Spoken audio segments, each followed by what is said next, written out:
मित्रों, कहते हैं कि कुछ पाने के लिए कुछ खोना भी पड़ेगा और अगर सूरज बनने की चाह है तो उसकी तरह जलना भी पड़ेगा। रातों को जगना भी पड़ेगा, दिन में दौड़ना भी पड़ेगा। अगर ऊंचाइयां पाने की चाह है तो गिर गिर के बार बार संभलना भी पड़ेगा। याद रखिए, कुछ भी अगर हमको पाना है तो उसके लिए कुछ न कुछ तो खोना ही पड़ेगा। तो किसी ने बहुत खूबसूरत बात ये कही है, तो याद रखिए, मकर राशि या मकर लग्न पर ये 100% लागू होता है। लोगों का कहना क्या है इस समय कि चूंकि मीन में राहु आ गए हैं और आपके कुंभ में शनि चल रहे हैं, उतरती हुई 7.5 चल रही है, तो सब कुछ चमत्कार हो जाएगा। लेकिन नहीं, ऐसे चमत्कार नहीं होता है। कुछ पाने के लिए कुछ तो खोना पड़ेगा ही पड़ेगा, अन्यथा ईश्वर का जो नियम है, वो तो कर्म का जो नियम है, वो पूरी तरह व्यर्थ हो जाएगा।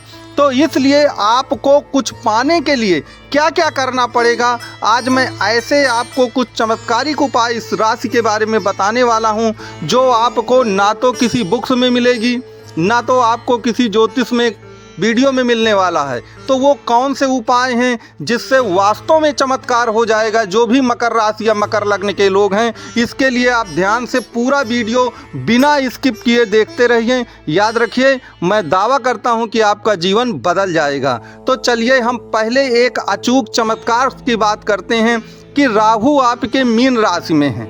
ये पहला चमत्कार है कि राहु आपके मीन राशि में है। तो मीन राशि का स्वभाव क्या है? मीन राशि आपकी जल तत्व है और द्विस्वभाव राशि है। तो मीन राशि इमोशंस को प्रकट करती है, व्यक्ति के इमोशंस को प्रकट करती है जो मीन राशि है, क्योंकि वह जल तत्व है। तो याद रखिए, राहु को इमोशन बिल्कुल पसंद नहीं है। राहु को इमोशन से कोई लेना देना नहीं है। और याद रखिए, अगर आप मीन लग्न या मीन राशि के हैं और आपने इमोशंस से ज़्यादा काम किया, तो याद रखिए, राहु भले ही आपके तृतीय भाव में है, आपको कोई भी लाभ नहीं मिलने वाला है इससे। और भी राहु के चमत्कारिक लाभ कैसे पाएं, हमारे ज्योतिष केंद्र ने इस पर बहुत रिसर्च की है। आपको अगर इनके बारे में जानना है तो नंबर दिया गया है। आपकी कुंडली या ज्योतिष से संबंधित कोई भी समस्या हो तो नंबर पे आप कांटेक्ट कर सकते हैं, व्हाट्सएप भी कर सकते हैं। चलिए, राहु का जो दूसरा महाप्रयोग है उसके बारे में सुन लीजिए कि मीन राशि आपकी द्विस्वभाव राशि है। तो द्वि का मतलब ही होता है द्वंद्व में फंस जाना, असमंजस में आना, कंफ्यूज हो जाना। तो याद रखिए, राहु को क्लियरिटी बहुत पसंद है। स्पष्टता होनी चाहिए कि आपको क्या करना है। या तो 100% हाँ करिए या तो 100% ना करिए। ये जो मीन राशि का जो स्वभाव है ना कि हाँ भी है ना भी है, दुविधा में फंसे हैं कि करें इस काम को कि ना करें, डू और नॉट डू, इसके बीच में अगर फंस गए तो राहु महाराज आपसे नाराज हो जाएंगे। और याद रखें, आपको भी कोई लाभ नहीं मिलने वाला है। जो चिल्ला चिल्ला के गला फाड़ फाड़ के कहा जा रहा है कि ये होने वाला है, लाभ आपको तभी मिलेगा जब आप उस रूल को, टर्म एवं कंडीशन को फॉलो करेंगे। तो आपको ये रूल 100% फॉलो ही करना पड़ेगा। यहाँ पर एक चीज़ और याद रखिए कि मीन जो आपकी राशि है, मीन जो राशि है वह रेवती नक्षत्र से मिलकर बनती है। रेवती नक्षत्र के चारों चरण इसमें होते हैं बुध के। और आपको मालूम है कि बुध क्या है? बुध वाणी का प्रतीक है। बुध जो है वाणी का प्रतीक है। तो आपको अपनी वाणी को बहुत अच्छे ढंग से प्रयोग करना है। अगर आपने अपनी वाणी से कुछ ऐसा बोलने की कोशिश की जो आपके लिए घातक हो, तो याद रखिए, आपको इसका कभी लाभ नहीं मिलने वाला है। यहाँ पर एक चीज़ और याद रखिए कि बुध तभी मजबूत होता है, रेवती नक्षत्र आपका, जब कुल मिलाकर आप अपनी वाणी को जब बहुत ज़रूरत हो तभी बोलिए। यदि आप मौन धारण कर सकें एक दिन के लिए बहुत अच्छा है, लेकिन आज के युग में चूंकि वो संभव नहीं रहा, तो जितना कम से कम बोलेंगे उतने ही आपको लाभ मिलना है। तो आपको ये शर्त जो है वो पूरी करनी होगी। ऐसा नहीं है कि आप बड़बोलापन दिखाते रहें, राहु को ये बिल्कुल पसंद नहीं है आपका बड़बोलापन। यहाँ पर एक चीज़ याद रखिएगा। और रही बात शनि की, तो शनि चूंकि अपनी ही राशि में है, कुंभ राशि में है, वो उन्हीं की राशि है और उन्हीं की तरह का स्वभाव है, इसीलिए मैं उनकी ज़्यादा चर्चा यहाँ पे नहीं कर रहा हूँ। उस शनि का मैं ज़्यादा चर्चा नहीं कर रहा हूँ इसीलिए। लेकिन चूंकि राहु ऐसी राशि में जाकर बैठे हैं जिनकी बृहस्पति से उनका कोई मेल नहीं है आपस में, इसीलिए मैंने कुल मिलाकर के राहु की ही चर्चा करना यहाँ पर ज़्यादा आवश्यक समझा है। अब एक तीसरा रूल आप याद रखिएगा कि जो आपकी मीन राशि है वो उत्तरा भाद्रपद नक्षत्र से भी मिलकर बनी है, जो कि शनि का नक्षत्र है। और देखिए शनि क्या है, राहु और शनि में भले ही आपस में मित्र हैं, लेकिन इनके स्वभाव में बहुत बड़ा अंतर है। राहु कहता है कि साम दाम दंड भेद, शॉर्टकट, नैतिक अनैतिक, झूठ सत्य, किसी भी तरह से अपना काम बने बस बना लेना है।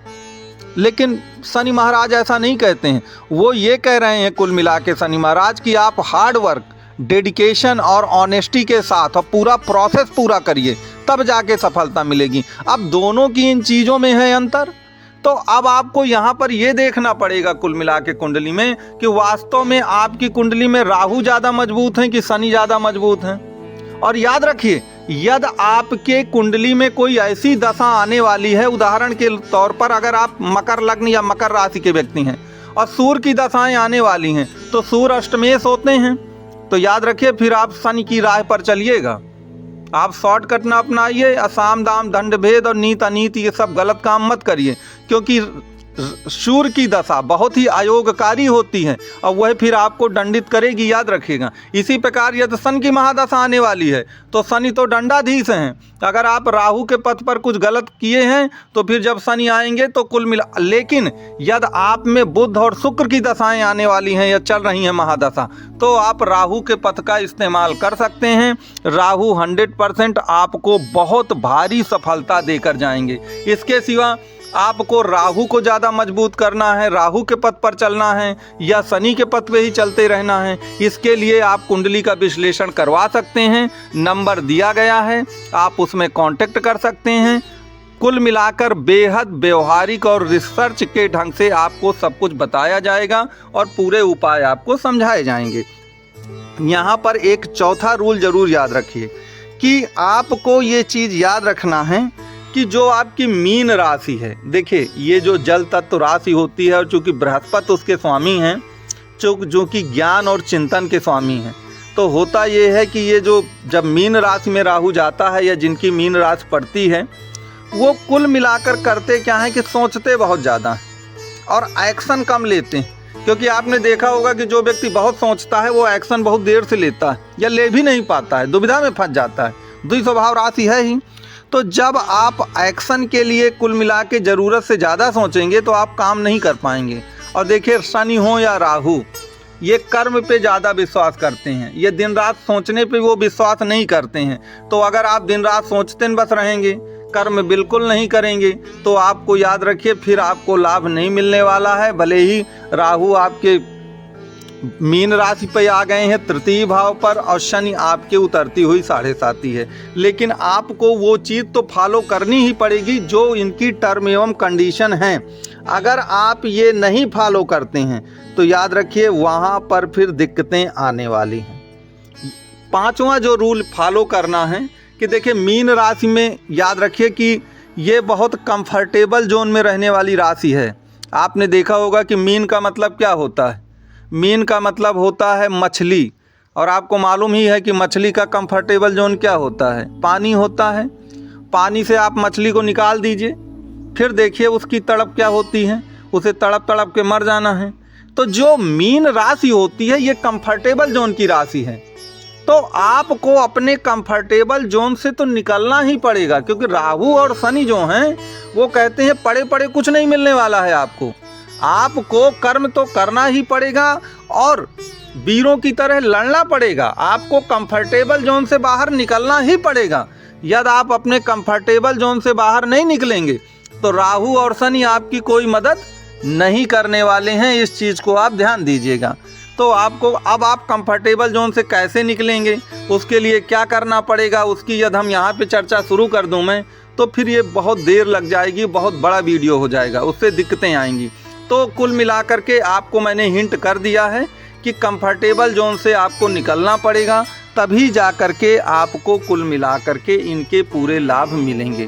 तो मित्रों ये 5 प्रकार के मैंने वो बताए हैं आपको उपाय, आप इनको लागू नहीं करेंगे तो आपको लाभ नहीं मिल पाएगा, और यदि आप इसको लागू कर लेते हैं तो याद रखिए 100% चमत्कार हो जाएगा आपके जीवन में, इसमें आपको कोई संदेह नहीं होना चाहिए। तो मित्रों मैं लास्ट में यही कहूँगा कि आप इनको फॉलो ज़रूर करें, और इसके साथ ही साथ अगर आपको वीडियो पसंद आया हो तो वीडियो को लाइक शेयर सब्सक्राइब जरूर करें। ज्योतिष से संबंधित, कुंडली से संबंधित आपकी कोई भी समस्या हो तो नंबर दिया गया है, आप अवश्य कांटेक्ट कर सकते हैं। और मेरा ये वीडियो देखने के लिए मैं आपको तहे दिल से कोटि कोटि धन्यवाद देता हूँ। मेरा ये वीडियो देखने के लिए आपको धन्यवाद है।